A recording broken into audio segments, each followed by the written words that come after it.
Bien-aimés dans le Seigneur, Shalom. Vous l'avez constaté, nous sommes revenus dans notre format de la formation. Et aujourd'hui, nous voulons continuer là où nous nous étions arrêtés la fois passée. Si vous avez encore bonne mémoire, après ces breaks de 2 épisodes où nous avons passé du temps à poser des questions-réponses, nous voulons continuer en fait là où nous nous étions arrêtés. Juste un petit récap pour ceux qui ont perdu peut-être la file d'idées. Si vous vous souvenez, la dernière fois, nous étions basés dans notre introduction sur Genèse 2, verset 1, où il est écrit « Ainsi furent achevés les ciels et la terre avec toute l'armée de ce qu'ils contiennent ». Ça, j'ai lu avec la version Semer. Maintenant, nous sommes apaisés sur l'armée et nous avons dit que dans l'armée, il y a deux grandes catégories de personnes. Donc, l'armée est composée des forces armées et des forces de l'ordre. Alors, qui sont les forces armées? Les forces armées, ce sont ceux qui ce sont ceux qui travaillent pour l'intégrité des frontières. Il évite, selon qu'on est dans une monarchie ou une démocratie, donc démocratie, je parle d'un pays. Dans un pays, les forces armées, leur travail, c'est éviter de perdre les frontières, donc protéger les frontières. Mais par contre, dans un royaume, les forces armées font deux choses. Ils protègent les frontières et puis ils agrandissent. Et nous trouvons ce langage dans la bouche de Dieu lorsque dans le même livre de la Genèse, au chapitre 2, au verset 15, il est écrit « L'Éternel Dieu prit l'homme et l'établit dans le jardin d'Éden pour les cultiver et les garder. » Je lis avec la version toujours Semer. Alors, ça signifie quoi? Ça signifie que si Dieu, quand au départ, il y avait d'abord les champs, donc on avait expliqué, ce n'est pas champ dans le sens des plantations, mais champ dans le sens de la brousse. Okay? Donc, quand les arbres ont poussé, il y avait donc les champs, c'était des arbres en désordre. Et puis, Dieu a planté à Éden précisément un jardin où il a établi l'homme. Alors regardez, il lui dit, il établit pour garder et cultiver. Donc, il empêche que les frontières baissent, mais plutôt son rôle, c'est agrandir. Donc, garder, ce n'est rien perdre, mais cultiver, c'est aller, on cultive les champs pour agrandir les jardins, jusqu'à remplir toute la surface de la terre. Et lorsque malheureusement l'homme ne réussit pas cette mission parce qu'il pêche, après avoir péché, évidemment, il est chassé de la gloire de Dieu. Ainsi, sa rédemption peut venir que lorsque le Seigneur Jésus-Christ vient, meurt à la croix pour le salut des êtres humains. Alors, celui-ci, lorsqu'il meurt à la croix, après sa résurrection, lorsqu'il passe 40 jours après sa résurrection avec ses disciples, eh bien, il fait encore la même chose. Donc là, sa mort et sa résurrection avaient pour but de nous ramener à la situation de départ, c'est-à-dire là où nous étions à l'époque du jardin d'Éden. Puisque nous y sommes maintenant, alors là, nous devons encore faire quoi? Nous devons garder et cultiver les jardins. Et voilà pourquoi ici, il est écrit dans le livre de Marc, chapitre 16, du 15 au 18e verset, il dit, là c'est Jésus qui parle, il dit, allez partout dans le monde et prêchez la bonne nouvelle à toute la création. Celui qui croira et qui sera baptisé sera sauvé, mais celui qui ne croira pas sera condamné. Voici les miracles qui accompagneront ceux qui auront cru. En mon nom, ils chasseront les démons, ils parleront de nouvelles langues, ils saisiront les serpents. S'ils boivent quelques breuvages mortels, il ne leur fera point de mal.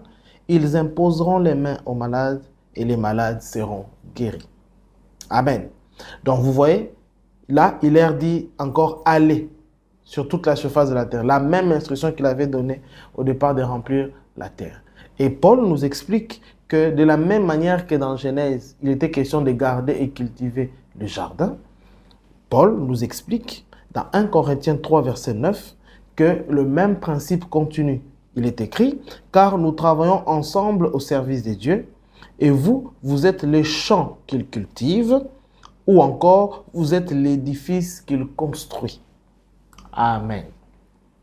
Donc, comprenez donc ceci, que la même instruction revient. Donc, Dieu veut que nous puissions agrandir Donc, répandre, agrandir son jardin sur toute la surface de la terre. Et là, ces champs-là, au fait, cette fois-ci, ce n'est plus quelque chose de physique, mais c'est plutôt les âmes, les personnes que Dieu, qui ne connaissent pas le Seigneur, nous allons vers eux et nous permettons à ce que le royaume de Dieu s'agrandisse. Alors, vous avez donc compris que si nous, notre rôle à nous, c'est de travailler pour que le royaume de Dieu s'agrandisse, ça signifie que nous, les êtres humains, nous faisons partie dans l'armée de l'Éternel des forces armées. Parce que notre rôle, c'est garder le royaume et l'agrandir. Par contre, les anges, on verra ça dans une autre saison, eux, ils sont des forces de l'ordre. Leur rôle, c'est faire respecter l'ordre établi. Quelqu'un dit Amen. Alors, maintenant, la grande question, c'est de savoir, est-ce que moi qui suis né de nouveau, est-ce que moi qui marche avec le Seigneur, qui ai accepté de marcher avec le Seigneur, est-ce que je fais déjà partie de cette armée? Est-ce que je suis déjà en train de travailler pour l'armée de l'Éternel? Alors, ça sera ça sur lequel nous allons nous apaisantir dans la suite des événements. Alors, aujourd'hui, spécialement, parce que c'était un peu un récap pour que nous nous retrouvions là où nous nous étions arrêtés. Alors, il était donc question de savoir comment on fait pour faire partir de l'armée. Vous savez que dans l'armée, quand vous voudrez entrer, vous devez d'abord officiellement y adhérer. Vous devez officiellement y adhérer. Et nous avons dit que les moyens, le canal, la façon à travers laquelle on adhère, on manifeste son adhésion dans l'armée de l'Éternel pour combattre auprès de l'Éternel, c'est lorsque nous nous faisons baptiser. Nous avons fait tout un chapitre, nous avons expliqué sur les baptêmes. Nous avons même fait 2 épisodes pour répondre aux questions, répondre sur les baptêmes. Aujourd'hui, on ne va pas revenir là-dessus. Alors, en supposant que vous vous êtes fait baptiser, donc vous faites partie de l'armée des ténèbres, vous avez intégré l'armée, on ne vous donne pas tout de suite les armes pour que vous allez directement combattre. Vous devez être formé. Toute personne qui intègre l'armée, avant qu'on lui donne des responsabilités, on le forme d'abord. Il est vrai que la personne doit d'abord répondre physiquement. Okay? On fait d'abord son aptitude physique. Est-ce qu'il est endurant? Est-ce qu'il a tout ce qu'il a physiquement pour qu'il soit un bon militaire? Mais malgré son aptitude physique, ce n'est pas ce qui fait de lui un bon militaire. Il doit aussi apprendre les règles de l'armée. Comment on se comporte à l'armée, comment on se bat dans les champs de bataille, comment on utilise une arme, etc. Et sachez-le donc que lorsque vous venez appartenir à l'armée de Dieu, vous devez aussi passer dans une formation. Voilà. Alors la grande question de savoir qui est le formateur? Eh bien, comme nous avons dit dans un autre chapitre précédent, c'est que le formateur, c'est la personne la plus importante sur la terre, qui est Sa Majesté, le Saint-Esprit. C'est par le Saint-Esprit que vous allez être formé à devenir une stature parfaite. Vous devenez vraiment l'image, la ressemblance de Dieu. Vous devenez comme Jésus-Christ. Alors, maintenant, vous vous direz, alors, quel est le moyen à travers lequel on parvient à être formé par le Seigneur? Eh bien, pour être formé par le Seigneur, je vous ai dit que la personne pour qui vous devez dépendre, c'est le Saint-Esprit. Eh bien, comment? Eh bien, le Saint-Esprit étant Dieu, vous devez donc lui adresser des prières. La prière est le moyen à travers lequel Dieu vous forme. Vous savez, dans la parole de Dieu, il est écrit que nous sommes le temple du Saint-Esprit. Ok? Alors, vous devez arriver à comprendre ceci. Vous êtes le temple du Saint-Esprit. Pourquoi? Parce que la zone ou la surface, ou comment je peux expliquer, les lieux où les temples doivent être construits a déjà été acquis par le Seigneur. Mais vous êtes un temple en chantier. Quelqu'un dit Amen. Je donne un exemple très simple. Dans l'histoire de la Bible, on connaît que les peuples israélites, donc quand ils ont cheminé avec Dieu, ils avaient d'abord un premier roi qui était Saoul. Et puis après, lorsqu'il s'est méconduit, Dieu a décidé de changer la lignée de la royauté pour le donner à David. Alors David a marché avec le Seigneur, il a connu de hauts et des bas. Et puis à un moment, dans lui qui avait le cœur que Dieu, l'homme selon le cœur de Dieu, lui qui avait un cœur comme ce que Dieu aime, devrais-je dire, un jour, il regarde sa situation et il dit, quand le Seigneur m'a appelé, j'étais derrière les troupeaux de mon père. J'étais un simple berger. Je sentais sûrement l'odeur des moutons. Mais aujourd'hui, Dieu m'a élevé jusqu'au point d'être dans le palais royal, de diriger tous ces grands royaumes. Mais ce qui me fait mal, c'est que moi, j'habite aujourd'hui les palais, mais le coffre de l'Alliance, qui était la représentation de Dieu, était sur une tente. Alors il vient, il consultait le Seigneur pour lui dire, je veux quand même, permets-moi, donne-moi la faveur de t'honorer en te construisant un temple. Et Dieu lui a dit, est-ce que Dieu peut habiter sur des temples construits des mains d'hommes? Eh bien, c'est vrai que pour David, c'était de bonnes intentions, mais Dieu n'a jamais envié un temple construit par les mains de l'homme. Parce que le temple qu'il a toujours voulu habiter, c'est toi, c'est moi, c'est l'être humain. Voilà pourquoi on dit, même lui-même Paul le dit, que nous sommes le temple du Saint-Esprit. Mais un temple, rappelez-vous bien dans l'histoire de David, avant de construire les temples, David a d'abord acquis les lieux. Il a acheté l'endroit. On voulait même le lui donner gratuitement. Il a dit non, je ne construirai pas pour quelque chose qui ne me coûte pas. Il a d'abord acquis les lieux avec ses propres moyens, mais ce n'est pas lui qui a construit. C'est celui qui est venu après en fonction, après lui, qui a construit. Eh bien, ça, c'est l'image de ce qui se passe, parce qu'on dit toujours dans la Bible que l'Ancien Testament est l'ombre des choses à venir. En fait, le Seigneur voulait nous montrer par ces versets-là. David ici représente le Christ Jésus et Salomon représente le Saint-Esprit. En fait, le recevoir Jésus comme Seigneur et Sauveur fait quoi? Fait que vous qui êtes le prochain temple du Saint-Esprit, parce que vous voulez le recevoir, Jésus-Christ vous acquiert par sa mort à la croix, par le sacrifice qu'il a fait à la croix. Il vous a acquis. Il a acquis les lieux où il va construire son temple. Et il a posé les fondements. Vous devenez déjà sa propriété, les lieux et sa propriété. Mais c'est le Saint-Esprit qui viendra édifier le bâtiment. Celui qui va construire les bâtiments. Celui qui va élever l'édifice pour devenir un temple où la gloire de Dieu va se manifester. Alors, je vais donc citer la prière. C'est par la prière que Dieu vous édifie, que Dieu vous construit, que Dieu fait de vous un homme, comme on dit de la Bible, fait. Un homme dans la stature de Jésus-Christ. Alors, parlons de la prière. Donc, j'expliquais ici, donc on fait partie de l'armée, on n'est pas encore perdu, on fait partie de l'armée de Dieu. Dans l'armée de Dieu, il faut d'abord y adhérer. On y adhère par le baptême. On a expliqué c'est quoi le baptême. Maintenant, quand on y est, il faut y être formé. On est formé comment? Par la prière. Ok? Alors, la prière en question, pour pouvoir réussir dans la prière, vous dépendez de Dieu. Vous dépendez du Saint-Esprit. Pourquoi? Parce qu'il est écrit dans Jean chapitre 15, verset 5, c'est Jésus qui parle, il dit « Je suis le cep de la vigne, vous en êtes les sarments.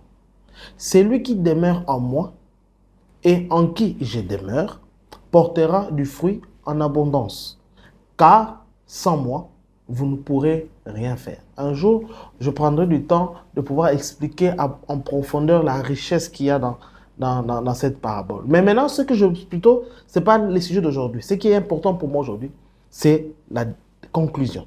Sans moi, vous ne pouvez rien faire. Pour être formé, il faut prier. Vous devez prier le Seigneur pour que Dieu vienne vous transformer. Ok? Mais, malheureusement, pour prier, vous avez également besoin de Dieu. Ok? Parce qu'il est écrit dans Matthieu 18, verset 20, je lis avec la version Louis II, « Car là où 2 ou 3 sont assemblés en mon nom, je suis au milieu d'eux. » Donc ça signifie que lorsque une seule personne va vers Dieu, Dieu n'est pas avec lui. Dieu vient lorsqu'il y a au minimum 2 ou 3. J'ai expliqué ça dans les épisodes précédents. Je vais expliquer que 2, c'est pour les célibataires et 3, c'est pour les mariés. Quand il dit là où 2 ou 3, c'est-à-dire que c'est les stricts minimum. Quand c'est au-delà, il n'y a pas de problème. Mais là où 2 ou 3 sont réunis en son nom, il est parmi eux. Quand il parle des 2, il parle du célibataire. C'est-à-dire que moi, Trésor, quand je vais adresser une prière à Dieu, il faudrait qu'on soit à 2. C'est-à-dire moi et la personne du Saint-Esprit. C'est alors que ma prière peut être écoutée, peut être agréée de la part de Dieu. Parce que Dieu lui-même dit que sa main n'est pas courte pour agir. Mais ce sont nos péchés qui créent un frein entre nous et lui. Mais nous sommes pécheurs tant que le Saint-Esprit n'est pas encore en nous. Selon que le Saint-Esprit est en nous, il nous rend saints. Et maintenant, nous et le Saint-Esprit, en parfait accord, nous pouvons adresser les prières vers le Seigneur. Et lorsqu'on est marié, il faudrait qu'on soit en accord. Moi, mon épouse et le Saint-Esprit, de commun accord, on peut adresser nos prières à Dieu. Voilà pourquoi il est écrit, lorsque vous êtes mariés et que vous avez des conflits, faites vite pour arranger, sinon vous allez donner accès au diable. Quelqu'un dit Amen. Alors, la prière, il y en a de 2 types. Il y a la prière en intelligence, c'est ce que nous connaissons tous. Tout le monde ici qui me suit a déjà au moins prié une fois. Peut-être que vous êtes, si quelqu'un est athée, eh bien peut-être, si ça n'est jamais arrivé, une circonstance de la vie vous fera peut-être arriver à croire qu'il y a quelqu'un quelque part qui peut vous entendre et à qui vous pouvez déverser votre cœur. Mais au moins, dans 90% des cas, ceux qui me suivent, ils ont déjà au moins adressé une prière. Quand je dis prier, ils savent de quoi est-ce qu'il s'agit. Et ce que vous savez de quoi est-ce qu'il s'agit, c'est ce qu'on appelle dans la Bible la prière avec l'intelligence. Et puis, il y a aussi notre prière, qu'on appelle la prière par l'esprit. OK? La prière par l'intelligence, c'est-à-dire vous priez au niveau de votre âme. Comme j'expliquais, et comme vous le savez, l'homme est tripartite. Il y a son esprit, il y a son âme, et puis son corps. OK? Le corps est le moyen à travers lequel l'homme communique avec le monde extérieur. OK? Ça, il n'y a pas de problème. Mais par contre, sa prière, il l'adresse soit au niveau de son âme, soit au niveau de son esprit. Au niveau de son âme, là où se trouvent les sièges, les émotions et l'intelligence, c'est ce qu'on appelle la prière par intelligence. C'est ce que vous faites la plupart des fois. Quand vous réfléchissez, vous avez un sentiment, vous voulez recevoir quelque chose, demander quelque chose au Seigneur, vous parlez dans la langue où vous êtes le plus à l'aise. Ça, c'est ce qu'on appelle la prière par l'intelligence. Vous utilisez votre âme, votre intelligence, donc, pour pouvoir exprimer à Dieu votre besoin. Mais par contre, il y a une autre dimension de prière qui se fait dans l'autre partie. C'est la prière en esprit. Pourquoi on appelle la prière en esprit? Parce que c'est le Saint-Esprit qui est entré en toi, qui, voyant que tu n'as pas le mot qu'il faut, tu ne sais pas comment bien exprimer la pensée, eh bien, il utilise ton corps pour s'adresser à Dieu en exprimant exactement ce qui est bon pour toi. Tel qu'il est écrit dans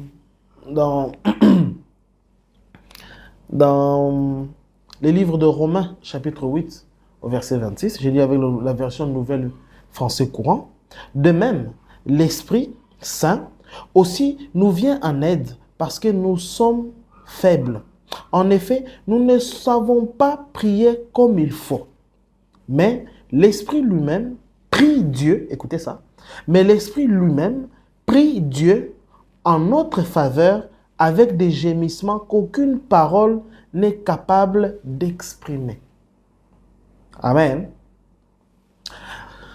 Si vous êtes là, dites quand même un bon amen. Peut-être que vous n'avez pas compris, mais on va entrer en profondeur là-dessus. Alors, donc, j'expliquais qu'il y avait donc 2 types de prières, la prière en intelligence et la prière par l'esprit. OK? Maintenant, je vais un peu plus m'approfondir à la prière par l'esprit parce que la prière en intelligence, vous savez déjà de quoi est-ce qu'il s'agit. Après ça, on va aussi entrer en profondeur parce que la plupart des fois, vous priez avec votre intelligence, mais vous priez mal et par conséquent, vous voyez que vos prières ne portent pas de fruits. Mais maintenant, ici, je veux plutôt m'appesantir dans une autre forme de prière. C'est ce qu'on appelle la prière par l'esprit. La prière, ce qu'on appelle communément le parler en langue.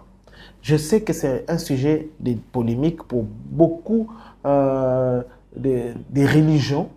Ok? Dieu merci. Moi, je ne fais pas partie d'une religion. Ça fait polémique dans beaucoup de personnes qui disent que c'est l'histoire de l'ancienne époque. Ok? Ou d'autres même qui disent que bien aujourd'hui ça peut arriver, mais ça doit être quelque chose que les gens entendent, ok? En se basant sur ce qui s'est passé pour la première fois dans le livre des Actes chapitre 2, parce que c'est la première fois que cela est arrivé. Et puis d'autres disent même que bon, écoute, s'il arrivait qu'on n'entende pas, il faudrait qu'il y ait au moins quelqu'un quelque part pour pouvoir interpréter cela. Bref, il y a beaucoup de spéculations là-dessus. Et aujourd'hui, nous allons nous asseoir pour expliquer ça très bien. Comprendre sa valeur, son importance et pour mettre en vous le désir de vouloir manifester cette capacité, cette dimension de prière. Alors, d'abord, je me base d'où est-ce que tout commence. Ok? Je suis dans le livre des Jean. Jean chapitre 4, ok? Jean chapitre 4, verset 24. Je vais lire ça avec la version Parole de vie.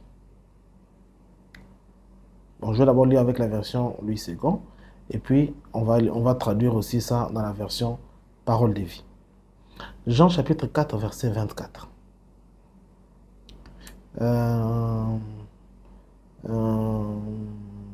Voilà. Avant d'expliquer, c'est Dieu qui rencontre une femme qui est samaritaine. Les Samaritains sont toujours des Hébreux, mais par contre, ce sont des Hébreux qui ont, lorsqu'ils étaient déportés en prison, ils se sont mélangés avec les autochtones. C'est-à-dire, ils sont parmi les rescapés de la déportation. Alors, en restant là pour faire profil bas, ils se sont mariés et ils ont commencé à mélanger les cultures avec les autochtones. Lorsque ceux qui étaient déportés sont rentrés, ils ont trouvé que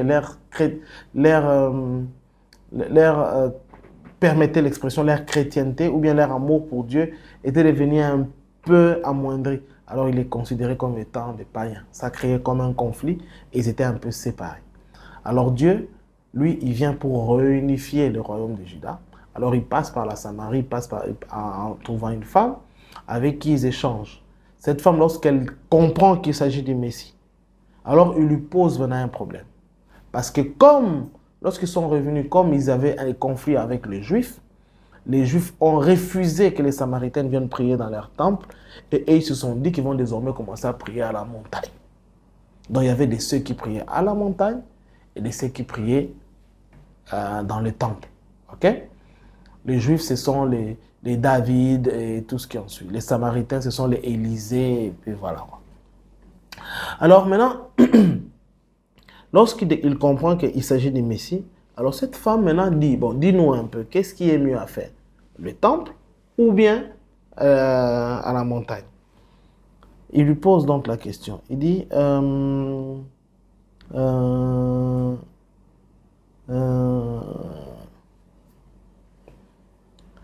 Seigneur, lui dit la femme, je vois que tu es prophète. Donc je suis remonté au verset 19, Jean chapitre 4, verset 19. Je vois que tu es prophète. Nos pères ont adoré sur cette montagne. Mais vous dites, vous, donc parlant des Juifs, que les lieux où il faut adorer est Jérusalem. Femme, lui dit Jésus, crois-moi, l'heure vient où ça ne sera ni sur cette montagne, ni à Jérusalem que vous adorerez les pères. Waouh! Là, il parle de ce qui se passera après sa résurrection. Vous adorez ce que vous ne connaissez pas. Nous adorons ce que nous connaissons, car le salut vient des Juifs. Mais l'heure vient, et elle est déjà venue, parce que lui-même, il est déjà en fonction, où les vrais adorateurs adoreront le Père en esprit et en vérité, car ce sont là les adorateurs que Dieu demande. Ok? J'aime encore la suite. Dieu est esprit. Il faut que ceux qui l'adorent en esprit et en vérité. Quelqu'un dit Amen. Alors, si je lis ces versets dans une autre version, quand je commence par exemple avec la version Parole de vie, au verset 19, il est écrit, alors la femme lui dit, Seigneur, tu es un prophète, je le vois. Nos ancêtres samaritains ont adoré Dieu sur cette montagne. Et vous, les Juifs, vous dites, le lieu où il faut adorer, c'est Jérusalem. Jésus lui répond, crois-moi, le moment arrive où vous n'irez ni sur cette montagne, ni à Jérusalem pour adorer le Père. Vous, les Samaritains, vous adorez ce que vous ne connaissez pas. Nous, les Juifs, nous adorons ce que nous connaissons. En effet, le salut que Dieu donne vient des Juifs. Voilà maintenant la partie qui m'intéresse. Mais le moment arrive, et c'est maintenant, où Dieu donne son esprit. Alors, ceux qui adorent vraiment le Père vont l'adorer avec l'aide de l'Esprit Saint et comme le Fils l'a montré. Oui, le Père cherche des gens qui adorent de cette façon. Ils doivent adorer avec l'aide de l'Esprit Saint et comme le Fils l'a montré. Ce qui signifie adorer en esprit et en vérité. À travers ces versets, en fait, Jésus-Christ explique à la femme samaritaine qu'il existe deux manières de prier. Une manière de prier telle que le Fils l'a montré. Donc, la vérité, c'est Jésus-Christ qui est le chemin, la vie, la vérité. Tu pries en intelligence, mais selon la vérité. C'est-à-dire que tes paroles, ce que tu demandes, c'est conforme à la parole de Dieu. Une autre façon de prier, et c'est ce qui est même encore plus intéressante, c'est prier en esprit. Et là, il explique avec l'aide du Saint-Esprit. Exactement tel qu'il est écrit dans les livres des Jean. Okay? Jean explique que sans lui, vous ne pouvez rien faire. Et je l'avais expliqué. Mais alors, aujourd'hui, j'aimerais maintenant préciser une chose. Lorsque nous naissons de nouveau, nous ne naissons plus de nouveau dans la même façon de voir les choses à l'époque de Paul. Dans l'époque de Paul, des apôtres donc, quand quelqu'un naît de nouveau, c'était naturel que après son baptême, qu'il soit en mesure de parler en langue. On va entrer en profondeur et expliquer pourquoi est-ce que c'est important. Je vais vous donner même un exemple qui est écrit dans le livre des Actes. Actes chapitre 19, du 1er au 7e verset. Pendant qu'Apollos était à Corinthe, Paul, après avoir parcouru les hautes provinces de l'Asie, arriva à Éphèse. Ayant rencontré quelques disciples, il leur dit, « Avez-vous reçu le Saint-Esprit quand vous avez cru ?» Amen. En fait, ici, c'est quoi? Apollos qui était enseigné par Priscille et Aquila s'est dirigé après cette formation-là à Corinthe, où Paul était déjà passé et avait déjà créé une communauté. C'était quand il est allé là-bas qu'il a prêché, qu'est né justement le conflit que je vous avais expliqué dans la séance précédente. Maintenant, Paul, lui, arrive maintenant à Éphèse et il trouve des disciples que plutôt maintenant Apollos avait formés. Mais là, il avait créé une communauté de chrétiens qu'il avait créée. Mais cette communauté de chrétiens, il l'avait créée avant d'être encore bien instruit par Apollos et Aquila. Donc, du coup, ces gens-là avaient un enseignement limité que Apollos et Aquila avaient détecté. Comment est-ce que Paul le détecte? Il leur dit, est-ce que vous avez reçu le Saint-Esprit? Le Saint-Esprit, si on ne parle pas de la personne du Saint-Esprit, on parle plutôt de la puissance du Saint-Esprit. Il dit, est-ce que quand vous avez cru, est-ce que vous avez reçu le Saint-Esprit? Parce qu'il a vu des gens, quand il leur parle de Jésus, ils croyaient déjà en Jésus. Mais ils étaient des chrétiens sans puissance, des chrétiens ordinaires. Et c'est malheureusement le cas dans lequel nous sommes tombés aujourd'hui. Il y a des gens qui te disent qu'ils sont chrétiens. Aujourd'hui, dans mon pays, la RDC, presque 90% des gens se disent chrétiens. Mais tu verras la plupart des gens qui se disent chrétiens. Ils sont dans l'alcool, ils sont dans des péchés inutiles, Et voire même, ils ne manifestent aucune puissance. Autour d'eux, ils ne peuvent pas imposer les mains sur quelqu'un pour être guéri. Autour d'eux, on ne peut pas compter sur eux pour manifester la gloire de Dieu. Ils sont des gens qui n'ont aucune différence entre leur vie païenne et leur vie chrétienne. Peut-être à la seule différence qu'ils ne pêchent peut-être pas. Peut-être. Or, ce n'est pas ça, dans ça qu'on reconnaissait les chrétiens à l'époque des apôtres. On reconnaissait les chrétiens pas parce que seulement ils mènent une vie de sainteté, mais aussi parce qu'ils manifestaient une puissance dans leur façon d'être. Et c'est ce que Paul constate ici. Il voit des gens qui connaissent Jésus, qui croient en Jésus, qui se conforment à Jésus, mais qui n'ont aucun don du Saint-Esprit.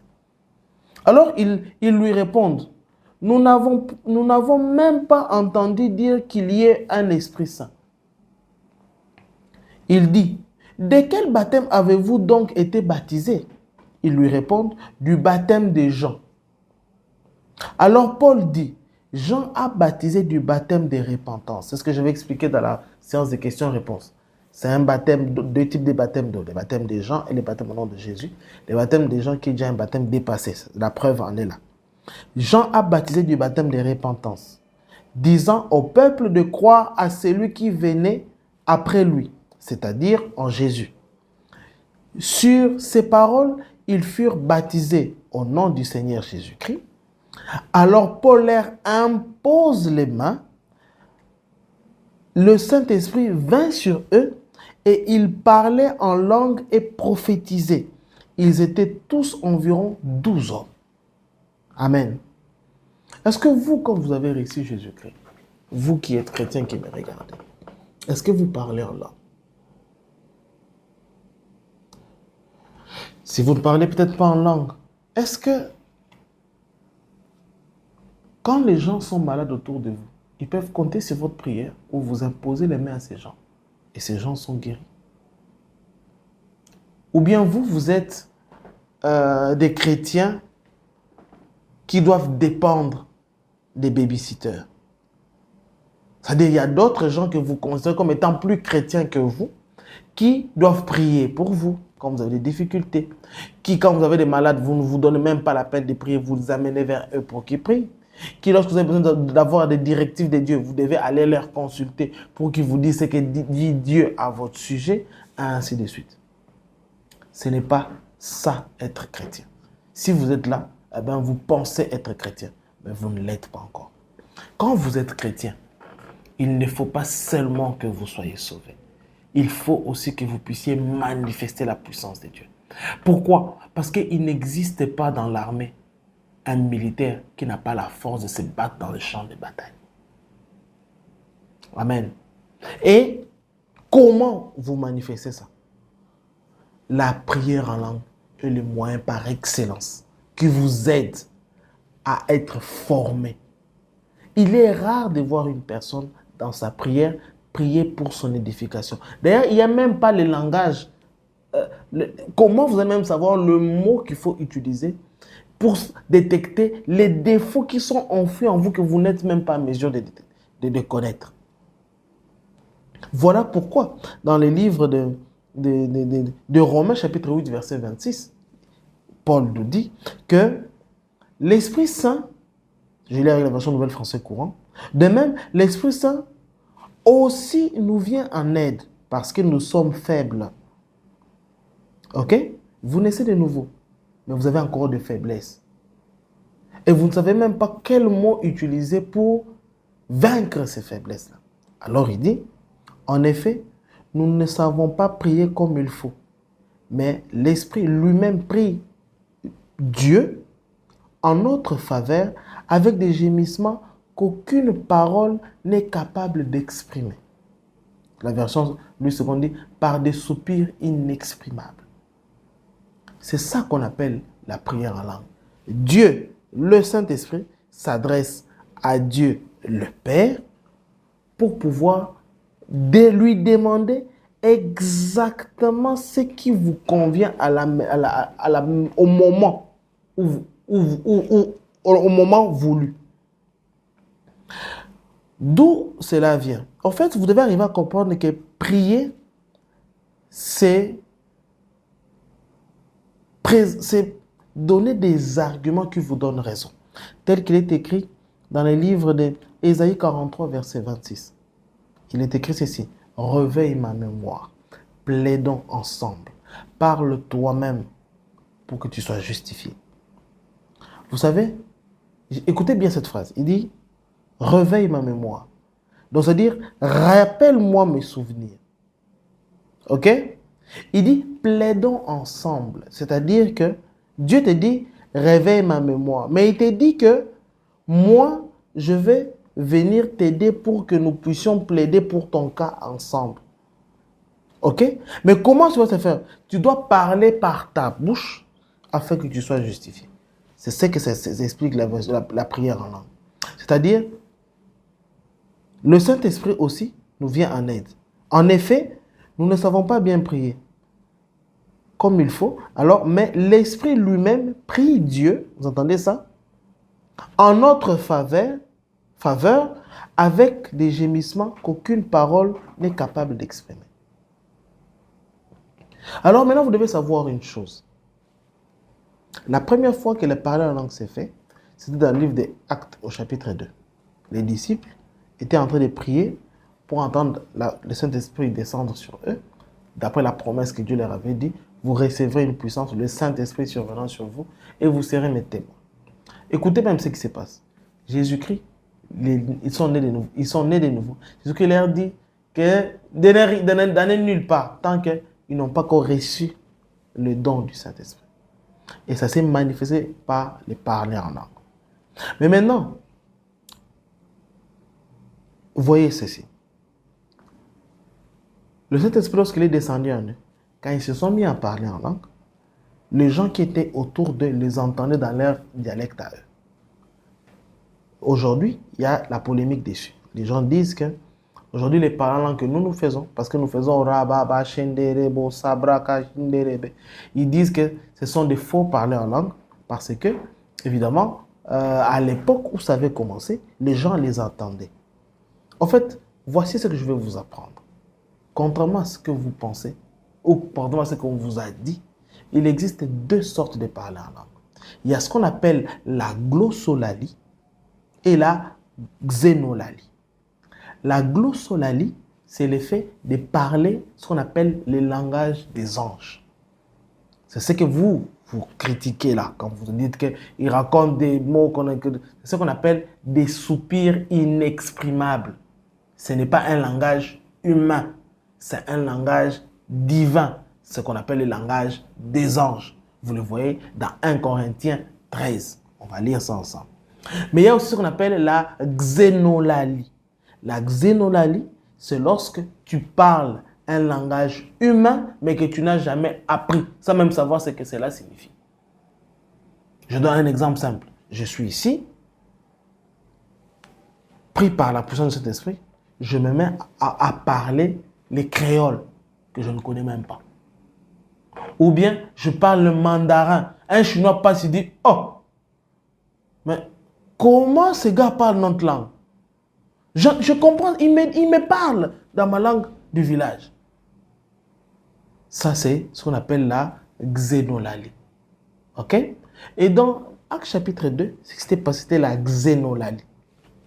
Mais ici, à Actes chapitre 19, ce qui est là, c'est la glossolalie. OK? Vous voyez ça dans la Bible, lorsque vous lisez 1 Corinthiens 13. 1 Corinthiens 13. Voilà. 1 Corinthiens 13. Ici, on parle de l'amour. Je mets la version Louis II. Voilà. Il dit, quand je parlerai les langages des hommes et des langages des anges, si je n'ai pas de charité, je suis qu'un airain qui résonne et une cymbale qui retentit. Je peux mettre ça dans une version, par exemple, parole de vie. OK? Qui a un français un peu plus simple. Il dit ceci, je peux parler le langage des hommes et le langage des anges, mais si je n'aime pas les autres, je suis seulement une cloche qui sonne, une cymbale bouillante. En fait, ici, il est en train d'expliquer que l'amour, c'est bien de manifester les dons de l'esprit, mais il faudrait d'abord rechercher plus d'amour. Quand il dit, si je peux parler le langage des hommes, et le langage, en fait, c'est qu'il dit, si je dois faire paraphraser, il dit, si je faisais la xénolalie et la glossolalie, si je n'ai pas d'amour, je ne suis qu'une cloche qui résonne inutilement. On peut lire ça même dans la version, à la version Semeur. Il dit, en effet, si j'ai parlé le langage des hommes et le langage celle des anges, mais sans avoir l'amour, je ne serai rien de plus qu'une trompette claironnante ou une cymbale bruyante. Quand il dit le langage des hommes, il ne fait pas allusion au grec, non. Il fait allusion à une prière sous l'esprit, mais je parle en langue, mais dans un langage humain. C'est ce qu'il appelle, je parle le langage des hommes. C'est ce qu'on appelle la xénolalie. Mais il dit, si je fais de la xénolalie ou je fais de la glossolalie, mais si je n'ai pas d'amour, ce que je fais ne veut absolument rien dire. Amen. Vous voyez ça? Ça signifie que le parler en langue est de deux types. Alors ne pensez pas que parce que dans Actes chapitre 2, pour la première fois, c'était la xénolalie, que c'est toujours la xénolalie. Non. Dans Actes chapitre 19, on voit que c'est de la glossolalie. Parce que personne n'entend ce qu'ils disent. Dans Actes chapitre 10, avec l'histoire de Corneille, on voit encore que c'est la glossolalie. C'est-à-dire qu'ils parlent une langue, mais des anges. Comme ici on explique la langue, le langage des hommes et le langage des anges. Amen. Voilà. Quand je suis toujours dans 1 Corinthiens, je vais dans le chapitre 14, qui est un chapitre dédié sur les parler en langue. Écoutez ce que l'on dit.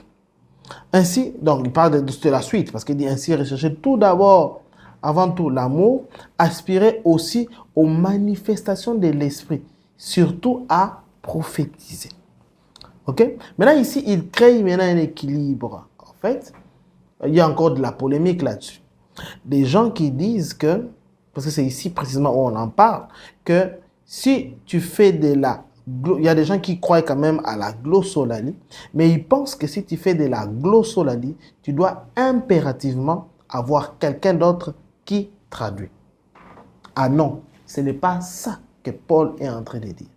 Ce que Paul est en train d'expliquer ici, c'est que lorsque tu fais de la glossolalie, ce n'est pas aux hommes que tu t'adresses, mais c'est à Dieu que tu t'adresses.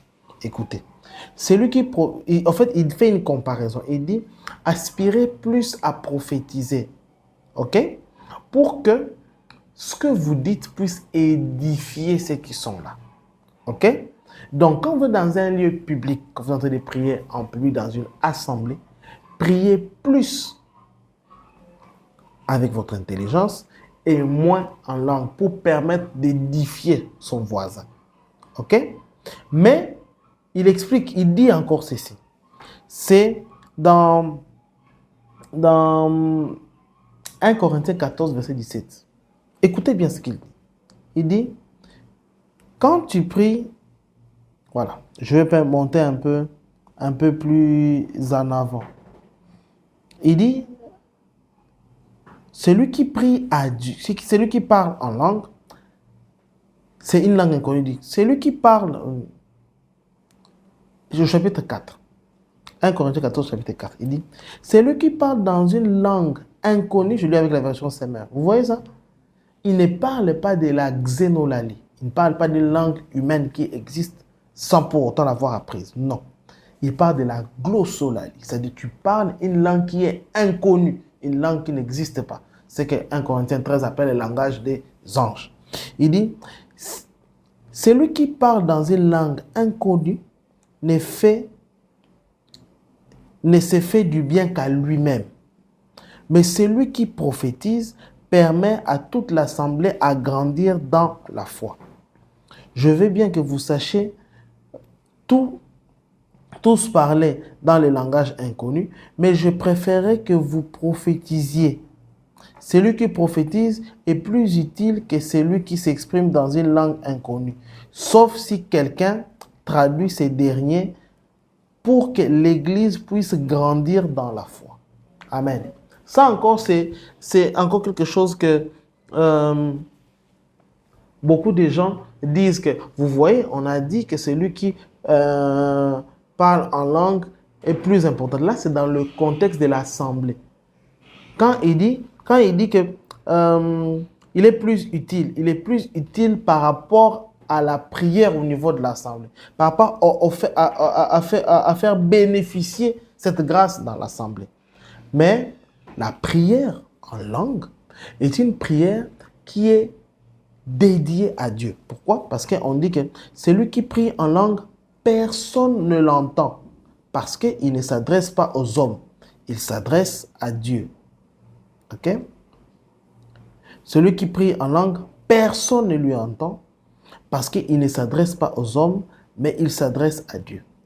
Et dans le chapitre 17, il est écrit que celui qui parle, écoutez, il dit, quoique je vous dis, il dit, en priant en langue, tu rends, il est vrai, des excellentes actions des grâces, mais l'autre n'est pas édifié. Donc, ton voisin n'est pas édifié. En fait, le mot ici, édifier, c'est le mot dans la version King James, on dit to build, construire. Ok? En fait, j'expliquais que lorsque vous naissez de nouveau, vous êtes comme un terrain que Dieu a acquis. Comme David, il a acquis les lieux où il va construire. Mais vous êtes encore un chantier. Il dit que celui qui prie en langue s'édifie lui-même. En fait, la prière en langue, c'est cette fameuse prière qui permet que vous qui êtes temple du Saint-Esprit, vous êtes en train de vous construire. Vous êtes en train d'édifier, de monter les murs qui est en train de construire ces temples-là. Amen. C'est lorsque vous priez en langue que vous parvenez à abandonner les mauvaises habitudes, que vous commencez à développer des caractères de Christ, que vous commencez à développer certains dons. D'autres même, j'entends, ils disent que « Ah, regarde-moi celle-là, elle est charnelle comme ça, mais puis après, elle va venir prier en langue. » La prière en langue n'est pas un signe d'un fort niveau de spiritualité. La prière en langue, c'est le don qui est donné au niveau le plus bas. Quand on a un niveau le plus minime de la spiritualité, c'est lorsqu'on prie en langue. Ok? Malheureusement, le temps me fait défaut. Mais la prochaine fois, nous allons continuer sur le parler en langue. Ce que j'aimerais seulement que vous compreniez, ok? Ce que j'aimerais que vous compreniez pour le numéro d'aujourd'hui, c'est que Jésus-Christ dit, il explique qu'il existe deux façons que Dieu cherche les gens pour prier. Ceux qui prient conformément à la parole, en vérité, et ceux qui prient avec l'aide du Saint-Esprit, c'est-à-dire en esprit. Alors, la prière en esprit est aussi de deux types. Tel qu'il est écrit dans 1 Corinthiens chapitre 13. Si j'ai parlé le langage des hommes, ça c'est la xénolalie, ou bien si j'ai parlé le langage des anges, ça c'est la glossolalie. Le langage des anges, c'est lorsque ta prière est dans ce qu'on appelle des soupirs inexprimables. Romains chapitre 8, verset 26. Ok? Mais maintenant, tu peux aussi parler le langage des hommes, c'est-à-dire comme dans Actes chapitre 2, tu parles toi-même, tu n'entends pas ce que tu dis, mais les gens qui sont là entendent ce que tu dis, parce que tu parles dans une langue que tu n'as pas apprise, mais le Saint-Esprit s'exprime auprès des gens. Ok?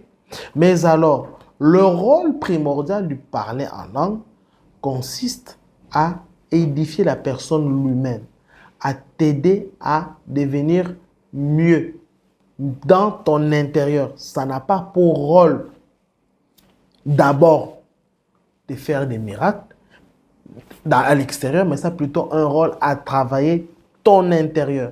Ce qui fait sortir en toi la stature de Christ. C'est ce qui fait que certaines mauvaises habitudes disparaissent de toi. C'est ce qui te rend puissant, que tu commences à développer les dons qui vont te permettre à bien faire ta mission. Bref, Le parler en langue, c'est comme de la musculation. C'est comme ces exercices que fait un militaire qui est en formation pour devenir plus endurant, pour devenir plus pointu dans sa manière de tirer une arme, dans sa manière de se battre un combat corps à corps, dans la manière dont il se défend dans un champ de bataille, ainsi de suite. Amen. Et ça fait partie des miracles que Jésus-Christ a annoncé, qu'il devait avoir ceux qui ont cru. Tel qu'il est écrit dans le livre de Marc. Dans le livre de Marc, chapitre 16, on peut lire ça. Marc, chapitre 16. Il dit, allez partout le monde et prêchez la bonne nouvelle à toute la création. Celui qui croira et qui sera baptisé sera sauvé, mais celui qui ne croira pas sera condamné. Voici les miracles qui accompagneront ceux qui auront cru. En mon nom, ils chasseront les démons. Ils parleront de nouvelles langues. Vous entendez ça? Aujourd'hui, les chrétiens pensent qu'on peut chasser les démons parce qu'ils voient qu'ils ont des oppressions. Ils vont voir des gens pour qu'on chasse les démons. Ils croient qu'on peut imposer les mains malades et il peut être guéri. Mais ce qu'il oublie, c'est que lorsque Jésus-Christ est en train d'annoncer les différentes choses qui vont arriver, il ne parle pas seulement de chasser les démons, il ne parle pas seulement d'imposer les mains aux malades, mais il parle aussi de parler de nouvelles langues. Et ça, ce n'est pas l'apanage d'un pasteur. Il dit, voici les signes qui accompagneront ceux qui auront cru. C'est-à-dire que toute personne, dès le moment où il est baptisé, parce qu'il avait cru, il est censé tout de suite, il est censé normalement dans la suite, commencer à développer les dons de l'esprit. Parler en langue, l'imposition des mains doit commencer à agir, et ainsi de suite. Si mon frère, ma soeur, là où tu es certain que ta vie chrétienne, elle est ordinaire, elle n'a rien de surnaturel, tu penses que tu es vraiment un bon chrétien, je te dis que ce n'est pas ça, être chrétien. Être chrétien, c'est manifester la vie de Christ en soi. Voilà pourquoi aujourd'hui nous allons nous arrêter là, avant de continuer encore sur de parler en langue. Et je veux que tu fasses une prière avec moi. L'objectif de ma prière de ce soir, c'est t'aider à recevoir la puissance du Saint-Esprit là où tu es. Je vais prier pour que le Saint-Esprit te touche là où tu es, te transforme, que les gens qui sont autour de toi voient que tu n'es plus un homme ordinaire, mais que tu es devenu une personne extraordinaire. Et quand cela va arriver, contacte-nous, écris-nous. Nous avons toute une équipe qui va t'aider à grandir encore dans la foi. Et puis aussi, fais-nous ton témoignage. Nous allons le mettre sur la télévision pour permettre à ce que d'autres personnes aussi voient ce que Dieu peut faire avec quelqu'un. Prions le Seigneur. Père très saint, nous te rendons grâce pour mon frère et ma soeur qui est devant sa télé, devant son écran. Toi, ô Saint-Esprit, toi qui sais changer une personne à un autre homme, je t'en prie, descends sur mon frère et ma soeur qui est devant cet écran. Celui qui a besoin de voir sa vie transformée. Celui qui a besoin de voir les miracles de Dieu se manifester en lui. Descends dans toute ta splendeur. Descends dans toute ta gloire. Entre en lui. Manifeste-toi en lui. Que Père très saint, comme ce fut le jour où le temple a reçu la gloire de Dieu après être dédicacé, que Seigneur, la gloire descende de là où il est. Que Seigneur, tu t'empares de lui et que tu commences à manifester la prière en langue. Que Père très saint, le mot sorte de sa bouche pour commencer à changer sa vie, changer son comportement, changer sa manière d'être, l'amener à manifester ta gloire. Au nom de Jésus, que ceux qui sont autour de lui puissent le voir différent et qu'ils disent comme Nabuchodonosor, ton Dieu sera mon Dieu, ton Seigneur sera mon Seigneur. Éternel Dieu Tout-Puissant, merci pour ce moment que nous avons passé dans ta présence. Merci pour le message que tu as donné à ton peuple. Te demandons, oh Dieu, dans toute ta bonté, de permettre à ce que mon frère et ma soeur, qui a celui qui nous a trouvés en plein milieu, de pouvoir suivre toute la série et de voir sa vie transformée. C'est au nom de Jésus-Christ que nous avons ainsi prié. Amen. Pour aujourd'hui, on se limite là. On va continuer donc à la saison, à l'épisode prochain sur les parler en langue. Nous allons entrer en profondeur, nous allons encore éclairer la lanterne. Pour aujourd'hui, on se limite là au prochain numéro. Ciao, ciao.